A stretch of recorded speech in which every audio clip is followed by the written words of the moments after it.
Hi, this is Amanda. I am doing my video on how to take better photos. I wanted to give some tips and some advice on things to purchase in order to be able to take a good picture. Um, as for cameras, it's usually the best to get something that's going to work best for you, for your hand.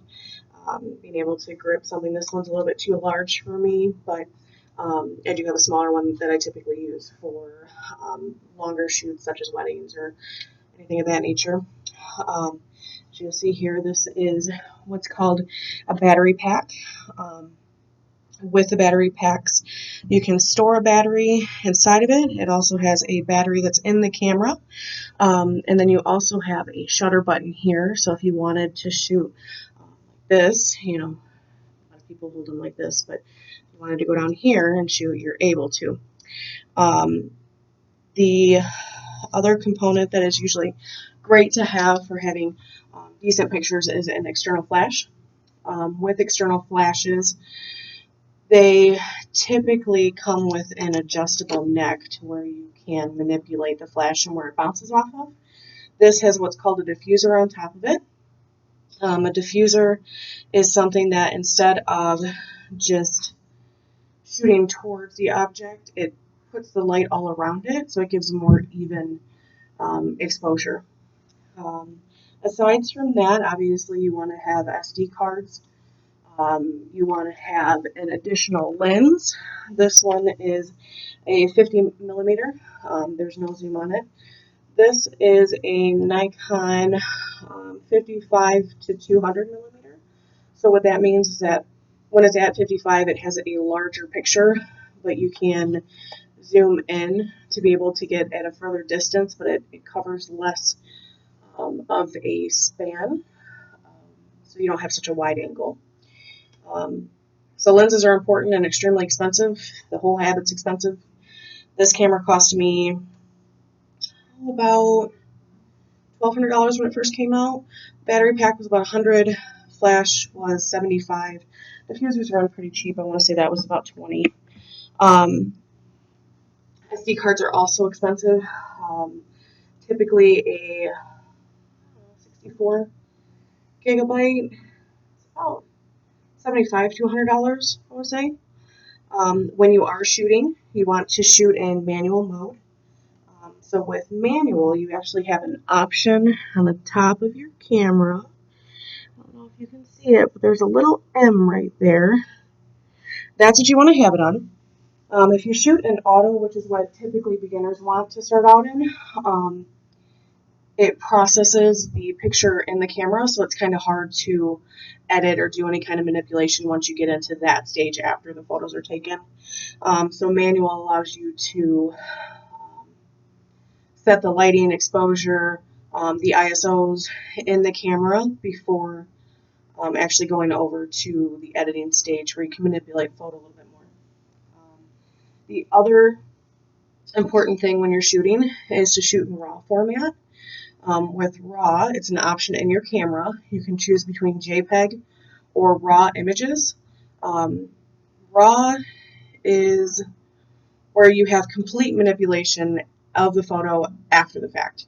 So with JPEG, again, it's processed in the camera. So that means your white balance, your exposure, your contrast, everything is already set up in the camera for you. So when you go over to your editing stages, you're unable to do much other than cropping or stretching the photo, which in that case you're taking something that's compressed and expanding it, which is causing pixelation and poor image quality. So RAW, once you get that over into the editing stages, you're able to manipulate the lighting, the contrast, the intensity of the photo. You can crop it to any size you'd like, and it's usually a generally even photo. It can be printed at any size and not have pixelation or discoloration or noticeable stretching. So RAW is important. The other thing with photography is being comfortable with your equipment.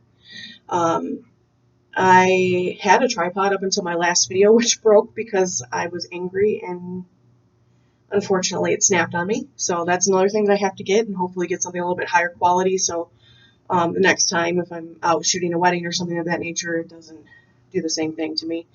I have self-taught myself everything to do with photography. YouTube was so inspirational and a great help, especially when learning Lightroom, which is what I use to edit. Some people prefer Photoshop, but I feel like that's a little too intricate for my type of photography. Other than that, there are certain stances that you can use in order to get a more stable image, because just like with any photo, if you're shaking or not breathing properly, you're going to get an image that's a little bit blurred. So your best bet, and I'm so sorry, I'm trying to get all of me, but there's a lot of me in the picture, is to stand with your feet one above the other, kind of like a tripod. So you're going to want to go in like a triangle pose, right? Put the camera up to your face in whatever kind of grip is comfortable for you. So for me, it's this. And when you take the picture, you breathe in, out, trigger. You want to always squeeze the trigger just like a gun when you're breathing out to make sure that you don't shake or have any kind of wobbly motion. So that's a great tip to have. Other than that, I really think photography is just about what you like. I started out shooting with my friends and family, my kids. From there, I went on to graffiti murals in Detroit, which I love. I've been published in the Detroit newspaper. I have worked with human trafficking programs to spread the word on how to stop it, and how, unfortunately, it's huge in Michigan. I have worked with Make-A-Wish Foundation for their benefit dinners. So it's really escalated for me. I have taken a little bit of a break, but it's definitely just about whatever you enjoy and whatever you're comfortable with.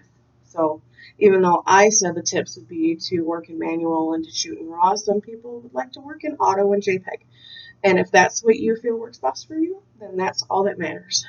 But that is the completion of my how-to speech. If you have any questions, please feel free to message them to me. Thank you and have a wonderful day.